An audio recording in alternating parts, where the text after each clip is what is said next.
All eyes on thee, all eyes on thee, all eyes on thee.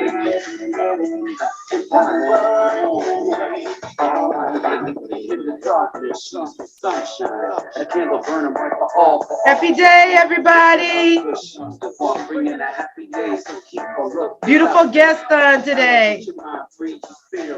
Her name is Mandisa. We're going to talk about her book, her journey. Get up, get up. You only got one life to live. Live it up. Happy day, happy day. This is Positively D discussion. You have to remember that HIV still exists. You have to get tested. You have to use protection. Because if you have contracted HIV, you could get on medication and you could live a better, healthier life. Today I have on the show, like I said, her name is Mandisa. We're going to talk about her book and her journey and things that she went through as a child and where she's at today and how she overcame so much. So, hi, Mandisa. Hey Dee, How how are are you? you? I'm good. How are you? I'm good. Thank you. I'm, And I'm, thank you for having me in the show. oh, I'm so happy to have you on. I'm so happy to have you on. Um, I want to, you tell everybody, talk about who Mandisa is, where she lives, and then we'll get into your book and what you're doing for a living and how you inspire the people there where you live at. Okay, my name is Mandisa Dukashe. I'm Mrs. Dukashe in South Africa. I'm a South African woman living with HIV. This is my 19th year. Yes, my 19th year. I'm in a serodiscordant or serodifferent relationship or marriage. My husband is HIV negative. We've got two beautiful daughters that are a product of our marriage. That's what it's called the U equals U in action. We're practicing U equals U. We are a true reflection of U equals U. That's the power of treatment. And yeah, that's me in a nutshell. I'm a firstborn of five. Lost my father when I was about 3 years old. Yeah, the story is in the book, but in a nutshell, who I am. Yeah. We're going to talk about her book, why she felt she had to write it, and how this book is actually really going to inspire so many of you guys to know that you can with hope and with faith, as you grow, you could get through so many things. But sometimes some people don't know what faith is until they get to a certain age. So it's called As I Rise. um, there is no gray area, breakthrough, or breakdown. So you guys can get her book on Amazon. Okay, we're going to discuss this now, though. So, why did you want to write this book, Mandisa? Because it says a lot here in this book about what you went through as a child. What made you want to write it? Thank you, Dee, for that question. In a number of times, I often see people or engage with different people that will, because of the way they grew up, they will actually think there's nothing better for them in life and how the circumstances have changed who they are. Maybe people that lost their parents, or maybe people whom their father or parents rejected them, maybe people whom their fathers died or parents died. They will actually think that they cannot do it because there was no one with them or to raise them, to support them financially, to love them, and to be there for them emotionally. So sometimes that is actually affecting people to an extent of them breaking down. As you read the subtitle, you either break through or break down. Yeah. So a number of people are breaking down to the extent of not being able to do anything in life because they will always say, if it was not for losing my parents, if it was not for my father rejecting me, if it was not for my mother hating me, if was not for my mother not being able to pay for my school fees and all that, maybe I would be something else. So if you look at the first few chapters of the book, I narrated my life, how I grew up. Yeah. And if it was not for the resilience within me, and whatever, I don't know, honestly, the intrinsic motivation within me, maybe I could have broken down. I could have been nobody. I could have never had maybe a job. I could have never went to tertiary institution. I could have never been to the person that I am from a very young age. No one was there for me emotionally, financially, resources. No one, like no one. I grew up with no, no one to look up to. Yeah. To be honest, I had to fend for myself. I had to see, for instance, in one of the chapters I spoke about, at the age of 12, by then I had 3 siblings that I had to look up to, and my mother was not there. Remember, all of us, it's just another story that is in the book, but all of us, we've got different fathers, and my mother was not there for us. So at the age of 12, I had to drop out of school, primary school, to go and work in a farm, because I had to provide for my siblings. So when you have to grow up at a very young age and be matured at the age of 12 and be exposed to a number of things, the rape that I spoke about in the book, because no one was there for me to listen to me and support me. So those are the things, Dee, that globally young women and girls are going through. And I want them to, when I launched the book, I was saying there is something for each and everyone in the book. Yeah. There's something for each and everyone in the book. So I want someone to say, this is for me, this is speaking to me. And I want someone to, after reading the book, to say, wow, this is saying that there is life after every adversity in life. Well, I was saying, wow, because we talked about how other people don't know other people's journeys and where they came from and how they got through what they got through, what they went through and how you got through it. So while I was reading, the whole time I was saying, wow, the whole time that I was reading. You talked about your grandmother and how she was taking care of 14 children. But at the same time, she was also being abused while taking care of the 14 children, but not just by your grandfather, her husband, also abused by her son, her own son. I can't imagine as a child, having to see the resilience and the strength of your grandmother, and to still get up every day and continue to work hard to look for food to feed you guys every day. Every day. That's love. That's love. But you also talked about how you didn't know how to hug, or actually really didn't know what love was, because no one ever really hugged you. And talk a little bit about that. So there were 14 grandchildren. Were all these children your mother's children? Okay. We are 5. Others are from my aunts and my uncle, that are living in this 1 bedroom flat, bedroom shack, all of us, and whenever the story about my mother is touched, it really, really pisses my heart. I think I haven't healed from the pain. I'm 40 plus now, and those things happened when I was about 10, 12, 11, 14. But to be honest, I haven't healed from there. And I think the pain that she had to pass away, because she never went through any counseling.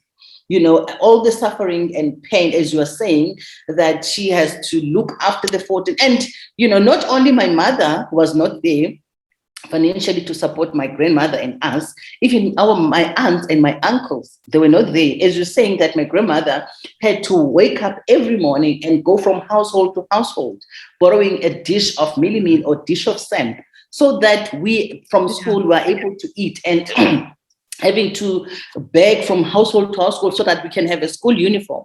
And she was unemployed. And, imagine having to go through all that, and no one is appreciating you. Someone that is supposed to love you as a husband, that is my grandfather, someone who's supposed to be supporting my grandmother, was the one that was abusing. And it's a very, very painful situation. And that's the gender-based violence, that we somewhere think it's new. We we think GBV is new, and GBV is not new. And some of young people that were exposed to GBV then are the ones like now are violating rights of other people, because that's the only thing that they know, violence. They know nothing else. Well, passed on from generation to generation. Generation to generation. It's a cycle. It's a cycle. And, I remember this issue of me not being able to love and not being able to receive love. Someone would say, even a friend, a boyfriend would say, I love you, but I used to query that, do you really love me? Because I couldn't see love from people showing me love, because I didn't know what love is. I grew up in that environment that there was no love, let alone the hug from my mother. She passed on, is it in 2018, if I'm not mistaken? She passed on, and I don't know, a hug from her. Your grandmother? My mother. Oh, your mother passed in 2018. 2018. I don't know a hug from my mother. Not a single day. She said she loves me. So that's why sometimes as young girls we have to look around trying to find love in wrong places. That's what happened to me, because I had to look for love and in wrong places. And people, especially older men, they know exactly what we're looking for, because we're vulnerable. They know exactly what to say. They know exactly what to give us in order to attract us to think that they're genuine, because I didn't know love. It's funny you said that on another show I just had a few days ago. I said, a lot of us don't know how to love if we've never been loved. If we can't love ourselves, how can we love someone else? There's just no way that, and then as we grow up and then we have children, we put that on our children as well, because that's how we were raised. So it's called breaking the generational cycle. Yeah. So you grow up to want so bad to not have your children go through what you went through and treat them in a way that you weren't treating. So you're working to break the generational cycle, the generational curse that some people call it. Here it says, how could I know when a hug was needed when I never received myself? So it says here also that how many hardships can one experience without breaking? Yeah. And I remember I posted on, I think it was on my Facebook, that there's a statement that says, above a mountain, at least you are able to see light. And all my journey, having to go through what I went through growing up, working in a local farm, the rape, the abuse that I watched, father died, mother not being there, having to raise my siblings, having almost lost my siblings. I remember I had her on my back. It was a certain Saturday. She was 1 year, 6 months, if I still remember. And that's a very, very traumatic experience. And my grandmother, she was not around. My mom, I think it was 2-3 months that she was not coming home. She was working as a domestic worker. And my 1 year, 6 months sister, she was like crying. The cry was so soft.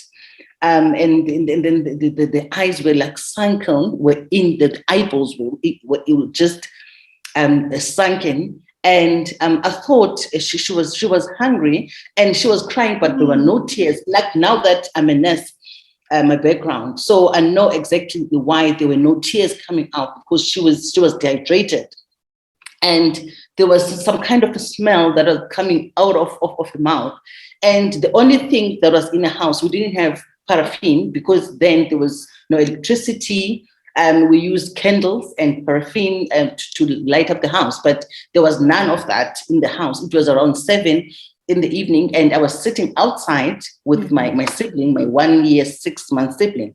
And so I could see, because the last time that she had something to eat was a water sugar bottle, and there was no sugar left in the house.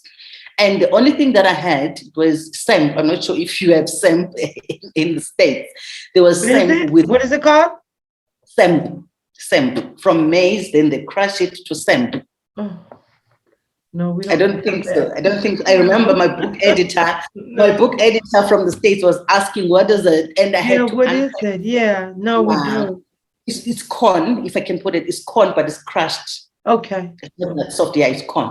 So there was like corn for a 1 year, 6 months. The corn with nothing. And I had to feed her those small pieces of corn, and she like kept on feeding them, and I could see that she was getting weak. And she passed the following day. She died the following day. Probably she could have died on my arms that night because I could see that I was losing her. So that those are the things that I'm saying. How much time, how much hardships, how many struggles do one have to go through in order for one to see the light? Over and above the issue of contracting HIV in the process, Yeah. that was the last straw, contracting HIV, because I was diagnosed. I was diagnosed with HIV. By the time that I thought eventually I'll be able to see the light, I'll be able to build a house for my grandmother, I'll be able to build a stable house for my siblings, I'll be able to be something in the family. And then Right. HIV came in. Goodness. So just as a child and having to know that your 1-year-old sibling, year and a half sibling, passed away from hunger. She passed away from hunger. Did you did you have any feelings about that? Did you know she passed away from hunger? The following day, no. At that point, I didn't know D. And surprisingly, the following day, my grandmother, very early in the morning, she could see that she can't feed. Probably she was like giving up. My grandmother took her to hospital, and probably she died. Actually, that's what I had overheard because they never told us we were young. She died on my mother's back, Your just grandma? before on my grandmother's back. The very first morning after the whole incident. To be honest with you, at that age, 12, I wouldn't know that a 1-year-old cannot eat that kind of meal. And also, it never synced in my mind that it was dehydration, it was hunger, and all that. But only now that I'm processing all those experiences, that from that one, this was the reason for this, that was the reason for this. Because there was no one there to speak to us and sit down and explain things. We had to figure out things on our own. I can't imagine. So one more sentence that I want to read here. It says, in my small mind, I thought being poor from a poor family meant one would have to die poor. When I read that, I was like, oh my gosh, gosh. I can't even grasp it, Mandisa. And it takes a lot of courage, Dee. It takes a lot of courage to actually delete that in your mind that I grew up poor, then I have to change the status quo. I grew up poor and I have to prove that the cycle, I'm the one who was created and who was meant to change the status quo. Yeah. And it took a lot of courage because sometimes even as you grow up, even when life improves, the environment improves, when you are improving, when you're developing yourself, there are certain people that will always remind you of who you are, always attach you to your background. I remember a high school teacher, by then I was a graduate already, I was working, I studied my organization, and then we went to the high school to introduce the organization, and one of the objective was to actually mentor scholars from the high school in English and mathematics. And when she saw the signatory on the letter, my maiden name is Jadi. When she saw that, she actually said, who's the founder of this organization? Oh no, what can a school gain or benefit from the Jadi family? So those are the things, even if you can see the light and you're developing, you're no longer there, but there are people that will keep on actually bringing back those memories and aligning you to that, So one need to know that, the start should not be a finish. Your start should We not can start in a certain way, but we have to finish in a certain way. And the ability to finish in that way is actually determined by how we do things. And we all have what it takes. We all have what it takes to change the status quo.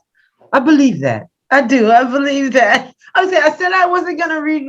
I was only going to read one more, but the mind is a very powerful tool. Sometimes we let it control our journey. When I read that, I said, oh my gosh, it's a lot how me and my friends and people that I know in advocacy always talk about that it's like you don't allow or let what you've gone through affect you mentally, because once it affects you mentally, it creates a journey for you that you don't want. The mind is a powerful thing, Mandisa. Very powerful thing, very powerful.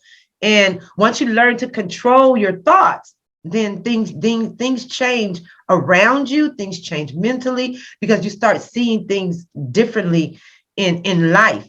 So by the time let's talk about you in high school.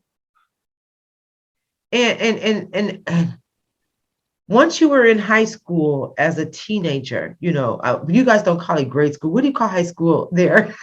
Yeah, we call it high school. High school. We call it high school. Same. Okay. Being in high school, were you still struggling? You and your cousins and your siblings? Was your grandmother still alive by the time you were in high school? And were you still going through the struggles that you were going through when you were much, much younger? Yes, Dee. And the only thing that changed, I was matured. And the only thing that changed, I had to sacrifice about myself. I had to do things that I'm not proud of so that I can change the status quo. I had to do things so that I can be able to provide for my siblings. I had to provide for my grandmother. I had to date. There was a certain criteria where, sometimes sex work, we think of it's people that will go to brothels and buy and sell and sleep and. To be honest, what I was doing when I got to high school was actually sex work. Yeah. Because I had to choose who to date, as young as I was. And someone that I was dating, it had to be someone older than me. Right. In high school. It had to be someone working. It has to be someone who is able and willing to provide for me, so that I can take a little of the money that the person is giving me and send to my grandmother, and send to my siblings, and buy school uniform for my siblings, buy school uniform for myself. Mm-hmm. So the status quo changed because I had to sacrifice my childhood. I had to do things that I wasn't proud of so that I can be able to survive and live. You had to survive. You had to survive. You had to eat. I had to survive. And unfortunately, young women in Africa, this is exactly what they are going through, and exposing them to early pregnancy, to sexual abuse, and to HIV. Because remember, these people that we're dating, they're matured and they've been around, they actually have HIV, and they're not going to disclose their HIV to us. So that's how I survived, through high school. Yeah. And my grandmother passed away when I was doing my second year and first year university. Oh, at the university. So you were already out of high school when she passed away. Mm. By the time your grandmother passed away, and you were in you're in a university, so you made it that far in life, thinking already as a young girl that my possibilities may not get me to where I'm at right now. So once you're in this university, what were your thoughts of what you wanted to be, what you wanted to do, how far you wanted to go in life? Talk to us a little bit about that, because I can't imagine. I just can't imagine going through what you went through and then making it so far. And now you're in this university. So yeah. Strange enough, Dee, at that point, to be honest with you, the passion of studying for nursing degree, it just happened because in South Africa, when you're studying for a nursing degree, you don't pay. You study for free. So that's one reason that actually pulled me to study nursing. And my grandmother, on the day, the few days before she passed on, as a nursing student, I was getting an income while studying. And at least I could manage to buy her a few things. I even bought her a bed. She never slept in a bed while I grew up. So I was able to at least buy her a bed, a morning gown, slippers, buy her food. And I remember in her in her dying bed in hospital, and I went and sat next to her and I begged her, please, don't leave me. I have to do so much. I've got a lot of things to do. Just wait. Give me 3 more years, because it was my first year. The nursing degree is 4 years. I said, I want to build you a house. I want to do A, B, C, D. But that time, she was not able to talk. And I remember her grabbing my hand and just kissing me. It was like she was saying, it is okay. It was like saying, it is okay. She just grabbed my hand and just kissed my hand. 2 days later, she passed on. So that's one thing, Dee, that actually told me that was a blessing. That was enough for me to know that I've got blessings from my grandmother. And from there, I didn't know what to do beyond the nursing degree. I never knew, because I didn't have a role model. There was no one that I'm looking up to. To me, at that point, getting that degree, because I was the first person out of my 14 siblings to actually get matric. I was the first person out of everyone in the house, my aunties and everyone, to actually get a degree. For me, that was the last thing that I wanted. I never knew that I will grow and develop to be the person that I am. And then from the nursing degree, that's when the following year, the HIV diagnosis came in, D, which I thought was the end of it. I thought was the end of it, not knowing that actually that was a stepping stone. Sometimes some things that are happening to us are happening for a reason. It's actually up to us how we deal with the situation. Because from that diagnosis and aligning it with my nursing degree, I told myself that this is an opportunity, and for me to go out there and educate more people, to know young people, to know what are the risks that they're exposing them on.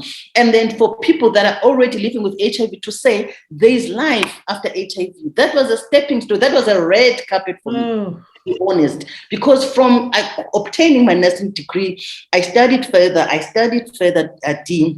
I've been to different countries. I've been to different states. I've been to different provinces in the country. I've been invited in many platforms, empowering people, motivating people. And I'm about, like now, I applied for my PhD and my master's in public health. My topic in my master's in public health was HIV. I know nothing about it. I don't know anything outside HIV. My research in MPH was HIV, and my research in my PhD is going to be U equals U, what I stand for and what I believe in and what I'm standing for, and I'm preaching globally. We go through so much, but then you get this diagnosis, this HIV diagnosis. Everybody thinks it's a death sentence. You think your life is over with. And people sometimes think I'm crazy when I say HIV changed my life. It did. It changed my life. And God guides us, and we don't think that he's guiding us, until the light comes on.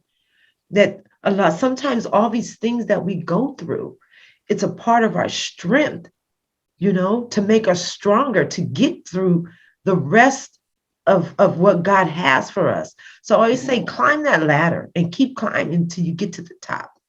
And when you get to the top, you're going to figure it out. And it's going to change your whole life.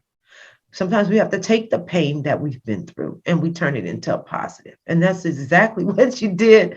You also took your diagnosis and you turned it into a positive.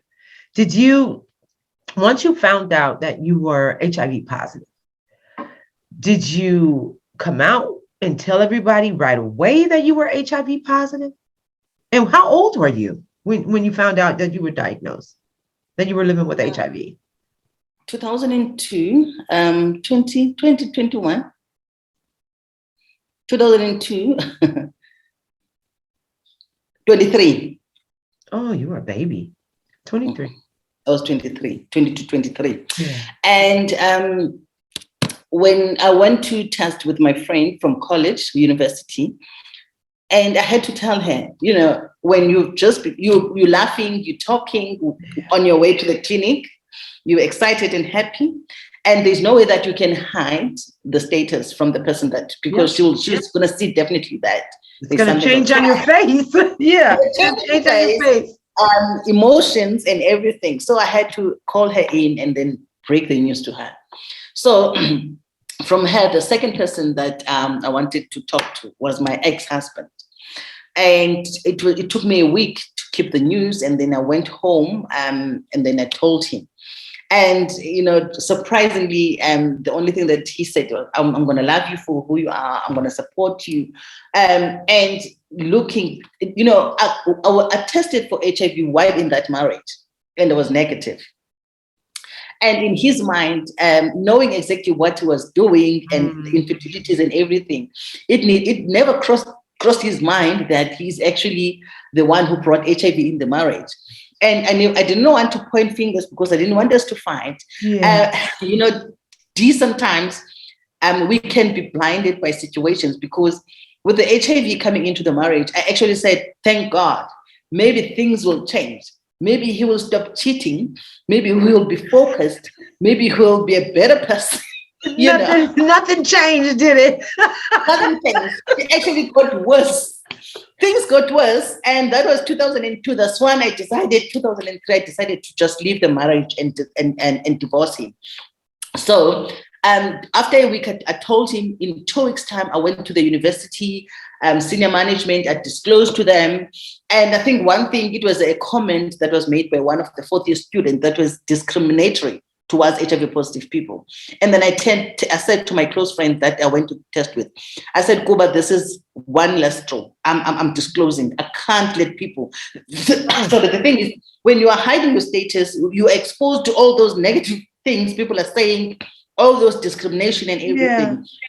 Yeah. And unfortunately, he was in a final year to go. Remember, in 2002, HIV was like all over the place.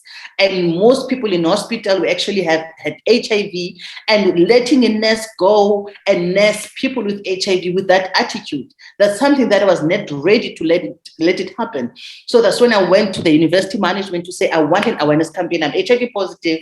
Within a week before these people graduate and go, organize an awareness campaign. I want to speak to them. So it just took me 2 weeks after my diagnosis to actually go out and talk about my status. That was my first campaign. After 2 weeks, my diagnosis, and the rest is history. Wow. And that's a tough thing to do in Africa. It's like everybody knows that so many people in Africa are living with HIV, but nobody speaks about it. It's like this, shh, we can't tell anybody, We don't know if he has it. We don't know if she has it. It's like if everybody would just open up and talk about it, it'd make the biggest difference in the world. It would help stop people being diagnosed. It would help stop the transmission. And people talked about it more, but instead it's so hush hush. People get in relationships, they don't tell. They end up having children. The children end up being born with HIV because nobody wants to say that they're living with it. I want to commend you for that, because that's not easy in Africa to say, look at me, this woman, look at me, I'm living with HIV. How did that work out? Did you lose any friends? Did you lose people that were close to you? And if you did, I'm sure you didn't care, did you? I was so stressed. I was so scared. I was so anxious. First thing, then there were rumors that were going around that nurses are infecting people with HIV in those years. People are injecting, nurses are injecting blood with HIV in oranges and giving people. Oh. And now I'm this nurse now that comes and say, I'm HIV positive. So those were the things that were going in my mind. And I had to actually rise above all those negative things, because one thing for me, I told myself, and that's another thing that actually led me to divorce my ex-husband, because he did not want me to talk about my HIV status. And then probably he was thinking like, if she was talking, then people will start, And then I said, I can't. That was the only thing that was going to kill me. Not talking about my status, hiding my status was going to kill me. Honestly, I don't think I would still be alive if I did not go out and talk. And going back to your question, instead of losing friends, instead of losing family members, I gained more. I gained more friends. There was a lot of support left, right, and center. Not a single time did I disclose my status and got rejected, except from 2 guys that I dated. Yeah. It's still happening. 2 guys disclosing my status. Both of them decided to run away and reject me. Yeah. It's happening. It's funny how it works, right? I know here in the US, a lot of people lose family and friends. They really do. They lose family and friends, but they gain a new family. You gain more friends, and no one turned you away but 2 guys. Yeah. 2 guys, and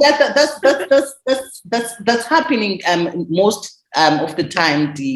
In sexual relationships, as soon as one, especially when a lady or a female is HIV positive and disclosing the status, the male partner runs away. Gets away without saying anything. Well, you know what? It's this. I look at it like it's the same here. So I always say, it's hard for women, anyone who lives with HIV. Women have such strong voices. And a lot of women I know speak up about living with HIV. And that will prevent you from finding, love and who should be in your life. Because most of the time they don't want you to speak about it. Your partner doesn't want you to speak about it at all, even if they're positive or negative. They don't want you to speak about it.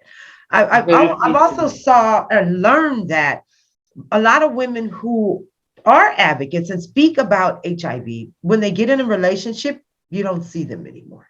Compromising your freedom, compromising your peace. It's very, very painful. And I know a number of them, even in South Africa, they actually, their husbands and boyfriends don't want them to speak, and they want to speak. But because they are nesting the relationship and marriage, and the only thing that I said to them, it's up to you. You decide. But I know the pain of having to do what other people want and not what you want. Yeah. Advocacy is a very powerful and great experience. Being an activist, because you're helping somebody else. You're not doing it for you. You're doing it for the next person. Well, inside, it's like this thing inside of you, like you knew that this was something that you had to do. And I say this was God guiding you. It was eating you up inside because you knew that this was something that you needed to do so you can go out in the community where you live at and educate people. So the transmission of HIV can lessen there. Yeah, you knew that this was and we've done a lot. We've done a lot. It was activists. We're here to give services. We're here to give services. We're here to help other people. So this was part of you. This is something that you are supposed to be doing, Mandisa. And my husband always say we are living a predestined life. Our life is our life before we were even born. It was written. It's just a book like there.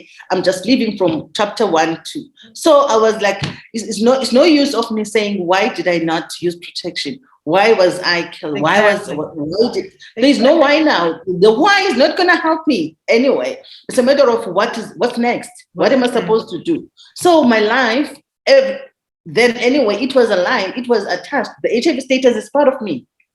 If God did not want me to be infected on the 22nd of August, you wouldn't have contracted it. He could have protected me from getting HIV, for crying out loud. But because I was supposed to get infected, somebody else could have been infected on that day. Yeah. But it was me who was diagnosed with HIV on that day so that I can be the person that I am today. Yeah, well, some people, they have resentment from the person that transmitted HIV to them.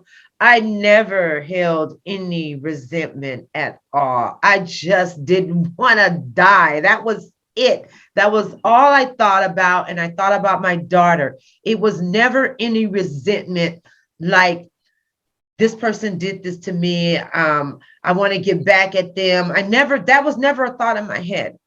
We still stayed friends. We used to drink coffee together. We never talked about it anymore.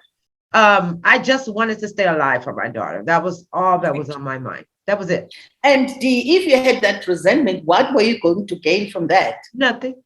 Was that going to take HIV away from you? No. You can't move forward with resentment. Exactly. You just can't. Exactly. You can't move forward with resentment. You can't move forward in life being angry, so. Exactly. You can't see anything because you're still looking back. What happened? Why did I not? What if?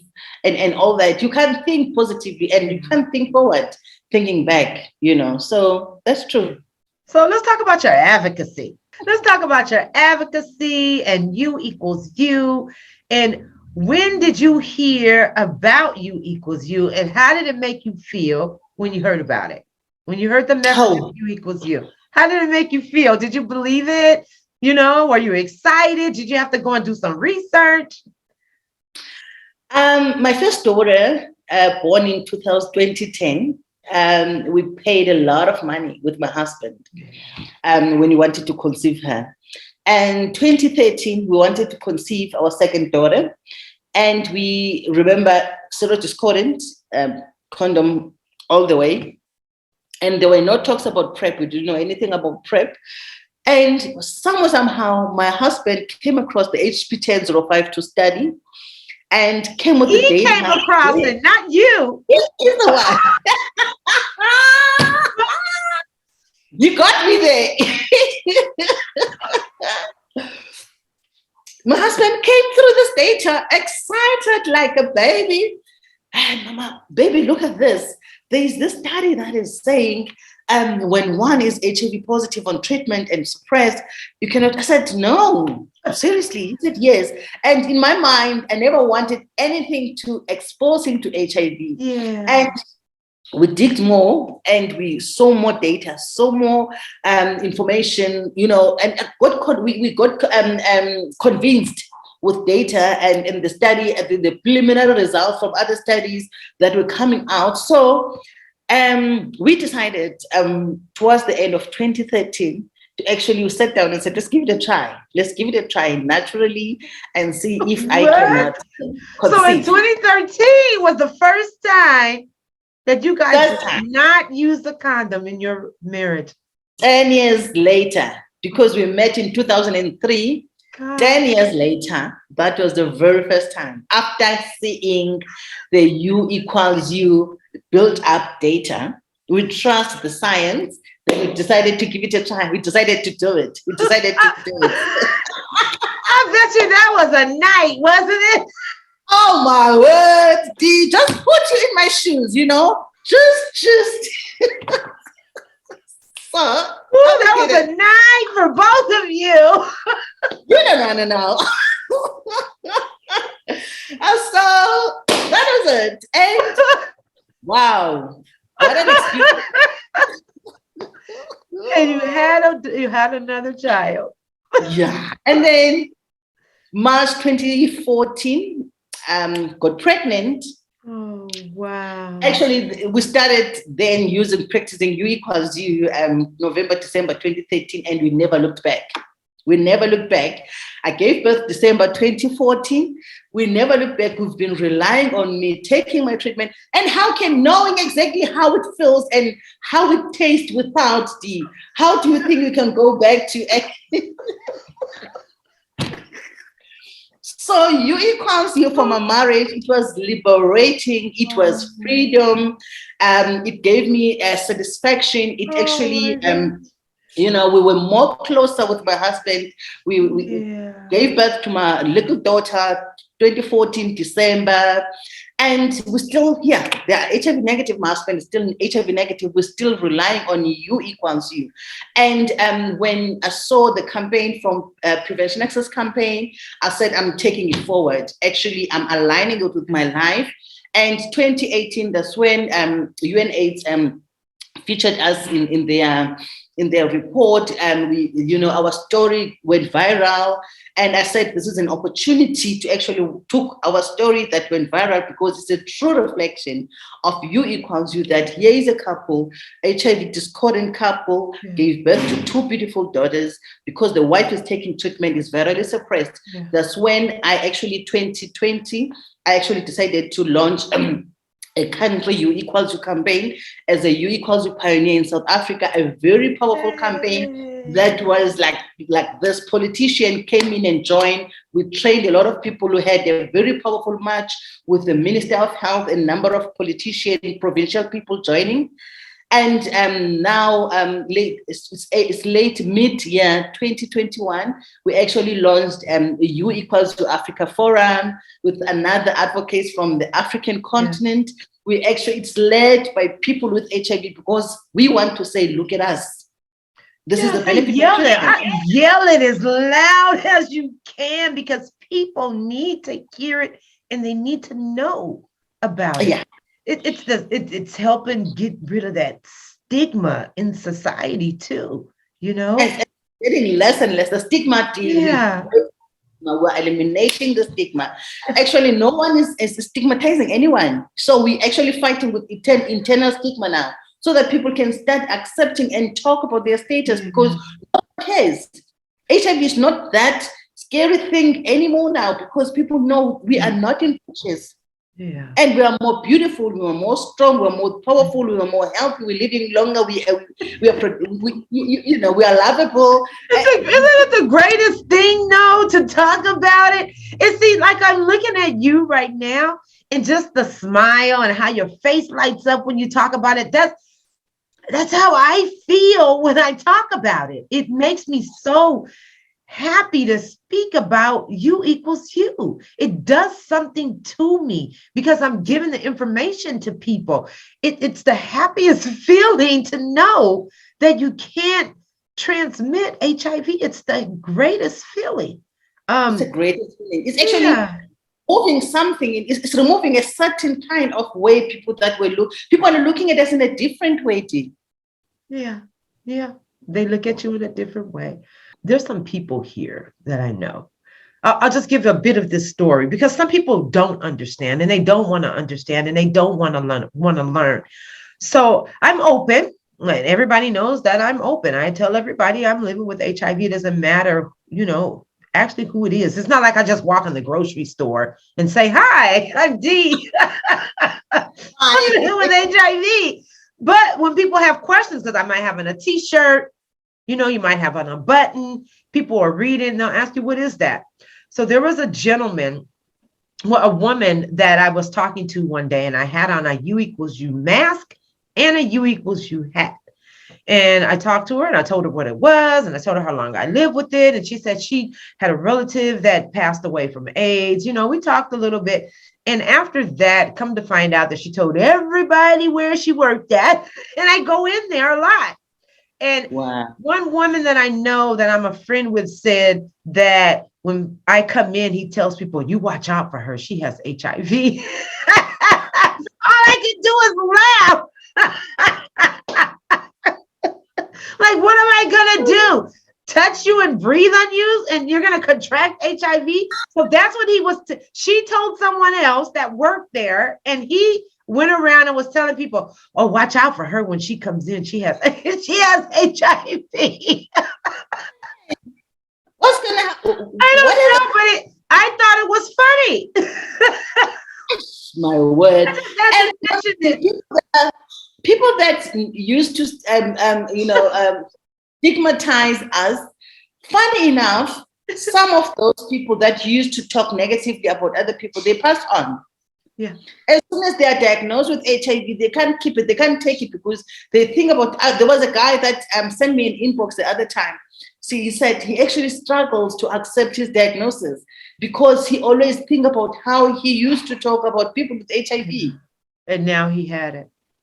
Now it'll kill you inside. I have a relative that I know had a friend who was living with HIV in Africa. And everybody knew it, but no one said anything. Everybody had an idea, but no one said anything.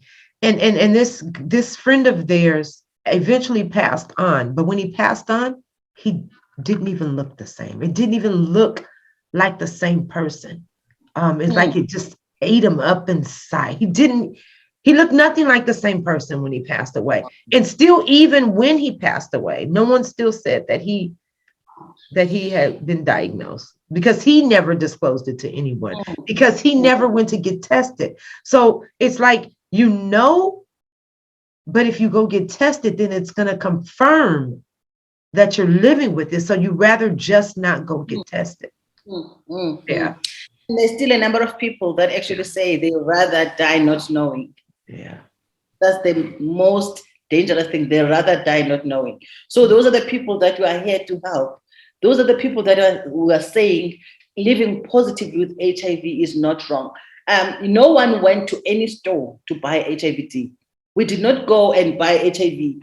If we went to buy, we'll go back and say, maybe we bought HIV, paid some $1,000. We'll say, actually, take back your HIV. And can I exchange it? I want to exchange it for something else. Trade it for something else. So I always say to people, no one bought HIV anyway. Yeah. So why would you be ashamed? Because someone infected you. Well, this is what I used to say this too. I used to say, if everyone in the world was living with HIV, everyone, then would it bother you that you're diagnosed with HIV? If everyone in the world was living with HIV, would it bother you then? And if you say no, then why would it bother you now? Now, why would you? Why would it bother you now? So it's that everybody wants to fit in. Everybody wants to fit into something, and if it doesn't look like something you want to fit into, then it's something that you don't want to be associated with. Yes, definitely. Yeah, that's true. Yeah. As I Rise Above by Mandisa. Mandisa, I'm going to spell your last name. So her first name is spelled Mandisa. Middle name Nikita, Nikita,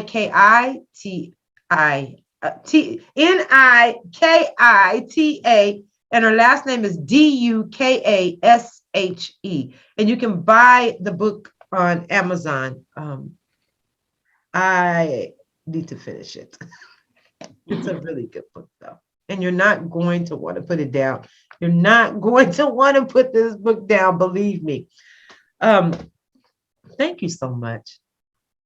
Thank you. Thank you, Dee, for having me. Thank you so much. Thank you. Thank you for your strength and being so resilient and sharing, your book with everything that you've been through. And I want to thank you for talking about U equals U in Africa, because anyone and most people know that it's not the easiest to talk about HIV. In Africa. The stigma, we think the stigma is bad here in the United States. No, it's not as bad as it is in Africa. And I want to clap my hands to you and say, keep doing what you're doing and keep educating people there. You're an amazing woman. And maybe one day I can have you and your hubby on. Oh, yeah. Soon. Because I want to talk about love and relationships. For Valentine's Day. Okay. I'm a Zoom, I'm an email away, anytime. I'm a WhatsApp away, anytime. I'm going to do all couples in February, love and relationships. Yeah, it'd be a great thing so people can hear the love that people have for each other. And a lot of the relationships are serial discordant. A lot of them are serial discordant. People need to hear about it. Definitely. Yeah. Definitely. So thank you so much. Thanks, Lee. Do you have any last words for people who are watching or listening? You have any last words you want to say to anybody here? I love them. And let's keep love. Let's keep loving each other. And let's keep loving families. People with HIV, they need love. They deserve to be loved. They does not deserve to be discriminated, especially to sexual partners, married or just in relationship When your partner discloses status, love that person, because if you leave that person for somebody else, you don't know the status of the other person, and that other person may not disclose their status to you, and you are exposing yourself to HIV. Just love the person that you have and support that person. That's all that I want to say. Thank you. Thank you.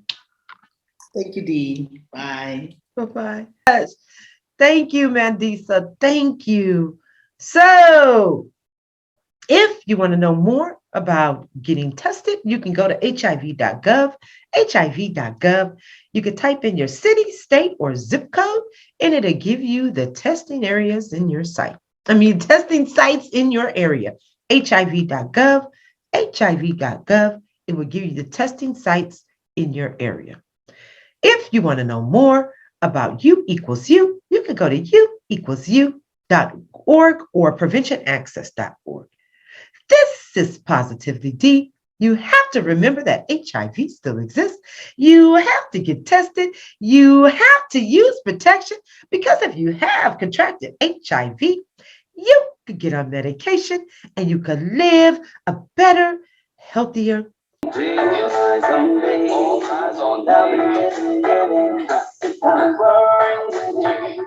Positively, all eyes on day, all eyes on day, all eyes on day.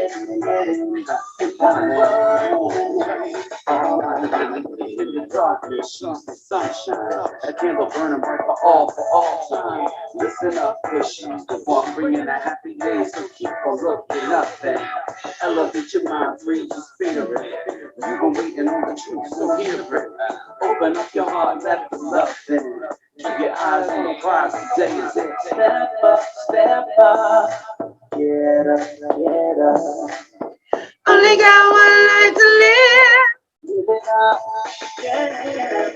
All eyes on day, all eyes on day. Loving it, I'm worrying. All eyes on day, all eyes on day, all eyes on day, all eyes on day. I'm worrying. All eyes on day, all eyes on day. Loving it. Have a happy, happy, happy day.